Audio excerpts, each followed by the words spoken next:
అందరూ ముందుకెళ్లాల్సిందే కోరుతున్నాను. బైకులన్నీ ముందుండాలి, వెనకాల బైకులన్నీ కూడా ముందు రావాల్సిందే మనవి చేస్తున్నాను.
సర్వోత్తం గారు, మా శంకర్ నాయక్ గారు, వేదిక మీద ఉన్నటువంటి ప్రతి ఒక్క పెద్దలు, వెంకయ్య గారు, ఇట్లా ప్రతి ఒక్క పెద్దలు మేము కృషి చేసి అత్యంత భారీ మెజార్టీతో కాంగ్రెస్ పార్టీ జెండా ఎగిరేస్తాం.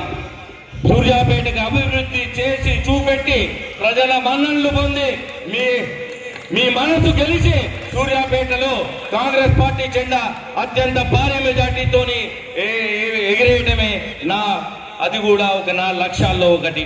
ఒక ఎంపీగా, ఒక కాంగ్రెస్ పార్టీ నాయకుడిగా, ఇక్కడ మన పార్టీ ఉంది కాబట్టి అధికారంలో సూర్యాపేట నియోజకవర్గానికి కానీ కార్యక్రమాలు, సంక్షేమ కార్యక్రమాలు కావాలన్నా నేను ఎప్పుడు మీకు అందుబాటులో ఉంటా.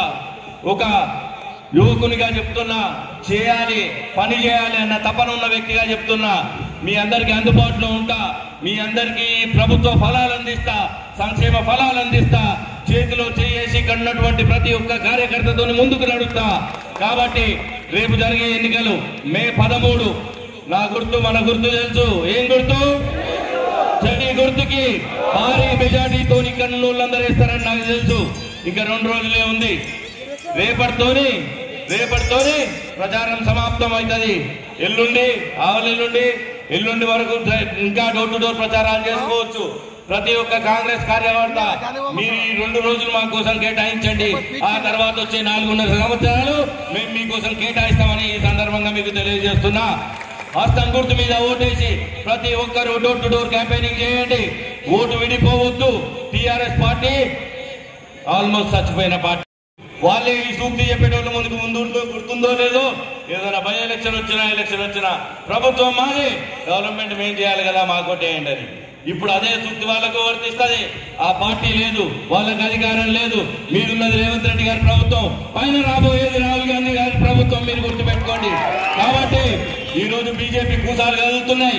ఇప్పటివరకు జరిగిన ఎన్నికలలో 50-60 సీట్లకు మించి గెలిచే పరిస్థితి బీజేపీకి లేదు. రాబోయే యూపీలో, బీహార్లో అన్నింటిలో గ్రాఫ్ పడిపోతుంది.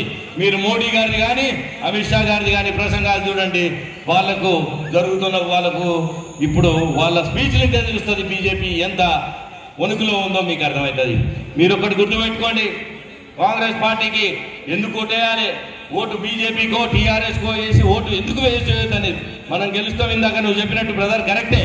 కానీ పని చేసేది మనం, పని చేసింది మనం అయినప్పుడు ఓటు వేరే వారికి ఎందుకు పోవాలని నా తాపత్రయంలో చెప్తున్నా.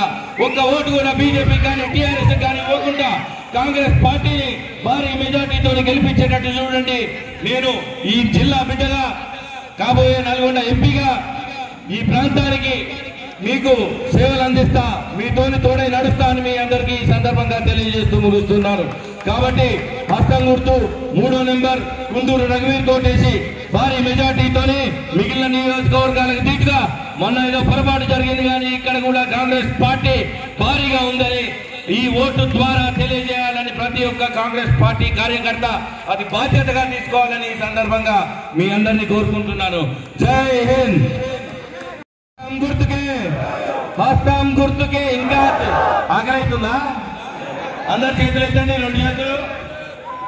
అందరూ వెనుకోళ్ళు, అక్కడ జై కాంగ్రెస్. హస్తం గుర్తుకే, హస్తం గుర్తుకే.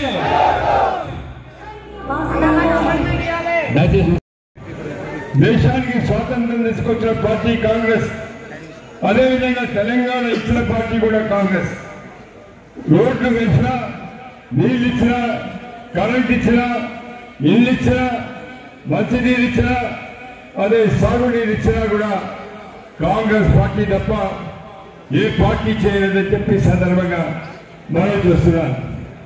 నేను ఎక్కువ సమయం తీసుకోకుండా రఘువీరారెడ్డి గారు బాగా చెప్పిన, మనం అడగకముందే ఆయన మన నియోజకవర్గానికి ఏమి అభివృద్ధి కార్యక్రమాలు చేయబోతుందో చెప్పినాడు. వారికి కాంగ్రెస్ కార్యకర్తల తరఫున ధన్యవాదాలు కూడా తెలుపుతున్నాను. ఎందుకంటే ఆయన ఇప్పటివరకే పార్లమెంట్ సభ్యుడైనాడు. మెజార్టీ మాత్రమే మనం చూసుకోవాలి. వారు వన్ సైడ్ మాత్రమే. దానికి 20 వేలు బీజేపీ వల్ల ప్రచారం పోయింది. బీఆర్ఎస్ తోకముచ్చుకొని పోయింది. ఇక్కడ ఉండమైన శాసనసభ్యుడు అవునా కాదా? ఈరోజు ఈ ర్యాలీకి ముందు 1000 మంది బీఆర్ఎస్ నుంచి, బీజేపీ నుంచి, బీఎస్పీ నుంచి వచ్చి పార్టీలో చేరినారు. గత నెల రోజుల నుంచి దాదాపు ఒక 5-6 వేల మంది పార్టీని, వివిధ పార్టీల నుంచి ఈరోజు కాంగ్రెస్ పార్టీలో చేరినంటే కాంగ్రెస్ పార్టీ నాయకత్వం మీద, కాంగ్రెస్ పార్టీ చేసే కార్యక్రమాల మీద ఏదైతే 6 గ్యారెంటీస్ మేము చెప్పినామో ఇప్పటి వరకు చాలా వరకు అమలైంది. ఎన్నికల కోర్టు తర్వాత తప్పనిసరిగా అమలైంది. ఈ సందర్భంగా మనవి చేసేది, ఎవరైతే చురుకుగా ఈ ఎన్నికల పాల్గొని పనిచేస్తారో వాళ్ళకు ఇందిరమ్మ కమిటీలో సభ్యులుగా చేస్తారు. ఇందిరమ్మ కమిటీల ద్వారానే 6 గ్యారెంటీలు, ఏదైతే 10 సంవత్సరాల కాలం పెన్షన్లు లేవు, అదేవిధంగా పెన్షన్ లేవు, రేషన్ కార్డు లేవు, ఇల్లు లేవు. అందుగురించి రేపు ఇందిరమ్మ కమిటీల ద్వారా మొన్న ప్రజాపాలన తీసుకున్న దరఖాస్తులతో పాటు మళ్ళీ ఎవరికైతే అవసరం ఉందో ఆ దరఖాస్తులు తీసుకొని పరిశీలించి ఇల్లు లేని వారికి ఇల్లు ఇవ్వడం జరుగుతుంది, రేషన్ కార్డు లేని వారికి రేషన్ ఇవ్వడం జరుగుతుంది, అదే పెన్షన్ లేని వారికి పెన్షన్ ఇవ్వడం జరుగుతుందని కూడా ఈ సందర్భంగా మనం చూస్తున్నాం. ప్రజలకైతే నేను చేతులెత్తి దండం పెడుతున్నాను. మీకు ఏ సమస్య ఉన్నా నా దగ్గరికి రండి, నా సమస్యగా తీసుకొని పరిష్కారం చేస్తానని కూడా ఈ సందర్భంగా మాకు కొన్ని అధికారాలు ఉన్నాయి. ఏదైతే వ్యక్తిగత సమస్యలు కానీ, కుటుంబ సమస్యలు కానీ, మీ వార్డు సమస్యలు కానీ, గ్రామ సమస్యలు కానీ తీర్చేందుకు మేము సిద్ధంగా ఉన్నాం. నాతో పాటు రఘువీరారెడ్డి గారి ఎంపీ గారిని ప్రతి నెలకోసారి పిలిపిస్తాను. నెలకొకసారి పిలిపించేసి ఇక్కడే ఏదైతే ఈరోజు జరుగుతున్న ప్రజా దర్బార్ ఉందో ప్రజా దర్బార్లో వారిని కూర్చోబెట్టి, అధికారులకు కూర్చోబెట్టి ఎప్పటికప్పుడు పరిష్కారం చేస్తానని కూడా ఈ సందర్భంగా మనం చేస్తున్నాను. రఘువీరారెడ్డి చాలా అదృష్టవంతుడు. ఆయన అదృష్టం కాదు, మనం వారి కుటుంబానికి నిజంగా రుణపడి ఉన్నామని చెప్పి సందర్భంగా మనం చూస్తున్నాను. జానారెడ్డి గారు ఆయన దేశంలోనే, రాష్ట్రంలో కాదు దేశంలోనే అందరికన్నా ఎక్కువ రోజులు క్యాబినెట్గా మంత్రిగా పనిచేసి చాలా కార్యక్రమాలు చేశారు. మన నియోజకవర్గంలో కూడా నాకన్నా ముందు మాట్లాడే రఘువీరారెడ్డి చెప్పినట్టు కృష్ణా జలాలు 2 స్కీములు కావాలంటే జానారెడ్డి గారు వెంటనే శాంక్షన్ చేసినారు. ఒకటి పట్టణానికి, ఒకటి గ్రామీణ ప్రాంతాలకు అని చెప్పి సందర్భంగా మనం చేస్తున్నారు. ఈ రోజు ఏ రోడ్డు చూసినా కూడా జానారెడ్డి గారు వేసిన రోడ్లు అని చెప్పి సందర్భంగా మనం చేస్తున్నాం. అసలు జానారెడ్డి గారి కుమారుడు ఈరోజు రఘువీరారెడ్డి గారు, వారికి యువకుడు, వారికన్నా ఎక్కువ చేస్తాడు. ఆయన చేయాలని తప్పన ఉన్నది. కాబట్టి మన పూర్తి విశ్వాసం ఉంది రఘువీరారెడ్డి గారు మన ప్రాంతాన్ని అన్ని రంగాల్లో కూడా అభివృద్ధి చేస్తామని చెప్పి ఈ సందర్భంగా మనవి చేస్తూ, మీ అందరికీ తెలుసు నా స్వభావం ఎటువంటిది. ఎవరినైనా కూడా అక్కులు నేర్చుకుంటాను. ఎవరికి ఆపద వచ్చినా కూడా నా దర్బార్లో కూడా డోర్లు లేవు, ఎవరైనా రావచ్చు. అవునా బహుశా నా బెడ్రూమ్ చూడని వారు చాలా తక్కువ మంది అని అనుకుంటాను. ఏ నాయకుడు కూడా బెడ్రూమ్ రానియడు, నేరుగా తోసేసుకొని వస్తారు. అంత సందర్భంగా మనం చేస్తున్నాను. అందుగురించే దయచేసి నేను నీవాన్ని, మీరు రావాలి. కాబట్టి ఈ ఎన్నికలు మన సత్తా చూపెట్టాలి. మొన్న ఎన్నికల్లో 4600తో మన స్వల్ప మెజార్టీతో పోయినాం.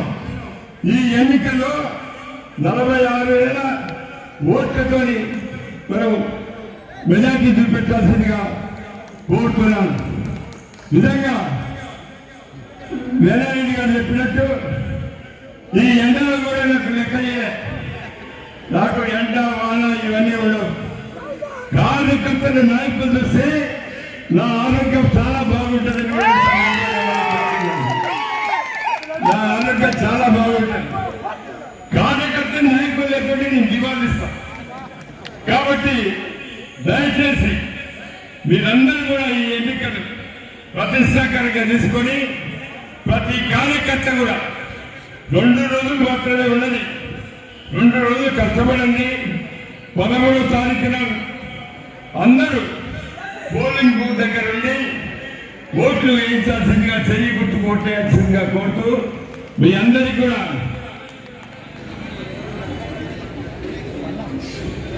అదేవిధంగా మన మిత్రపక్షమైన ఇండియా కూటమిలో ఉండబడిన వామపక్షాలు సిపిఐ అయితేంది, సిపిఎం అయితేంది, జన సమితి అయితేంది, తెలంగాణ జన సమితి అయితేంది, వారికి కూడా హృదయపూర్వకంగా ధన్యవాదాలు తెలుపుతున్నాను.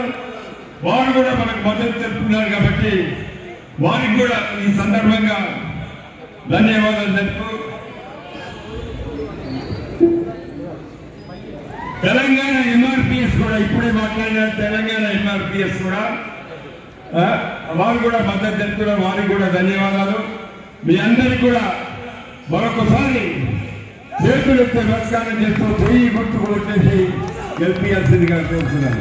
సోనియా గాంధీ గారి నాయకత్వం, రాహుల్ గాంధీ గారి నాయకత్వం, ప్రియాంక గాంధీ గారి నాయకత్వం, ఖర్గే గాంధీ గారి నాయకత్వం, చెయ్యి గుర్తుకే ఎవరు లేకుండా అరే ఇంత కష్టపడ్డా చేయలేదా నేను చెప్పాలా? చెయ్యి గుర్తుకే, చెయ్యి గుర్తుకే, చెయ్యి గుర్తుకే, చెయ్యి గుర్తుకే. ఇగో 3వ నెంబర్ మనది 3వ నెంబర్ హస్తం గుర్తు పక్కన ఓటేయాలని వచ్చే 2 రోజులు మీరు చేసే కృషి మీదనే, మీరు చేసే డోర్ టు డోర్ ప్రచారం మీదనే కాంగ్రెస్ పార్టీ మెజారిటీ ఆధారపడి ఉంటుందని మీరందరూ గుర్తుంచుకోవాలి.